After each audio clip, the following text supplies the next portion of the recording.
जय हिंद साथियों, यदि हमारे चैनल पर आप पहली बार आए हो तो चैनल को सब्सक्राइब कर लो, नोटिफिकेशन ऑन कर दो। इस चैनल पर आपको मोटिवेशन एंड एजुकेशन वीडियो देखने को मिलेगा।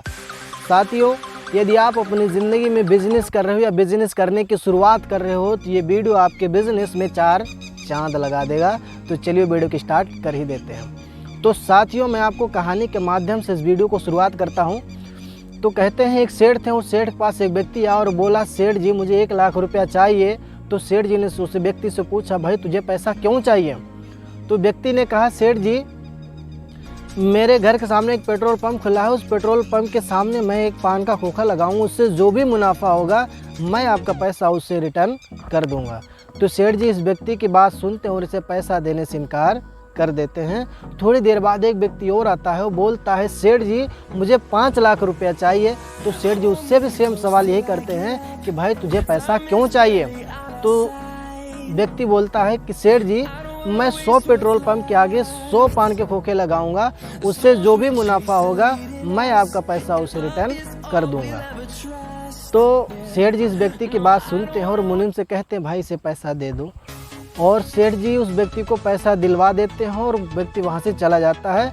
पर मुनीम के बात ये पची ना, वो सेठ जी से तुरंत सवाल कर बैठा। बोला, सेठ जी आपके पास 2 व्यक्ति आए और दोनों व्यक्ति ने एक ही चीज़ के बारे में बात की और दोनों व्यक्ति ने आपसे कहा कि मैं पान का खोखा लगाना चाहता हूँ, उसने भी कहा मैं भी पान का खोखा लगाना चाहता हूँ।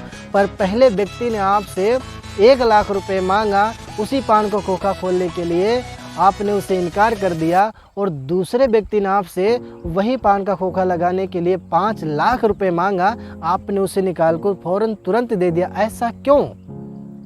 तो सेठ जी ने कहा कि यदि यही बात तेरी समझ में आ जाता तू मेरी जगह पे ना होता, फिर भी मैं तुझे समझाने की कोशिश कर रहा हूँ। तो फिर मुनीम ने कहा, सेठ जी समझाओ बताओ। तो मुनीम उत्साहित हो गया, आज कुछ नया सीखने को मिलेगा। तो चलिए, तो सेठ जी ने कहा, जो पहले व्यक्ति ने आया वो बोला मुझे 1 लाख रुपया चाहिए और 1 लाख रुपया लेकर के वो पान का खोखा अकेला खोलता और उस पान को खोखे पे खुद बैठता। और क्या गारंटी थी कि उसका पान का खोखा चल जाता? और चल ही भी जाता या चोट लग जाए या बीमार हो जाए, उस पान को खोखे बैठने के हालात पे ना हो तो मेरा पैसा वापस कैसे करता? इसलिए उसे पैसा देना रिस्की था। दूसरा व्यक्ति आया, वो बोला कि सेठ जी मुझे 5 लाख रुपया चाहिए और मैं 100 पेट्रोल पंप के आगे 100 पान के खोखे लगाऊंगा, कुछ समझे?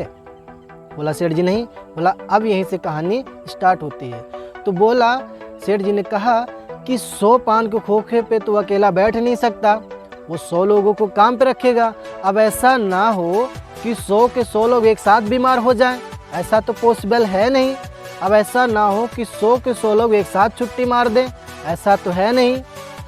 इसलिए अब ऐसा ना है कि 100 के 100 उसका पान खोखा चले ना, अब 100 ना चले 80-85 तो उसको चलेंगे।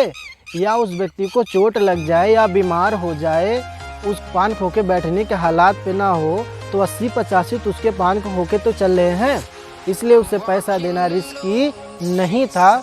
तो साथियों, इस कहानी में आपने क्या सीखा, इस वीडियो कमेंट बॉक्स में आप ज़रूर कमेंट में बताना। तो मिलते हैं नेक्स्ट वीडियो में। जय हिंद, वंदे मातरम।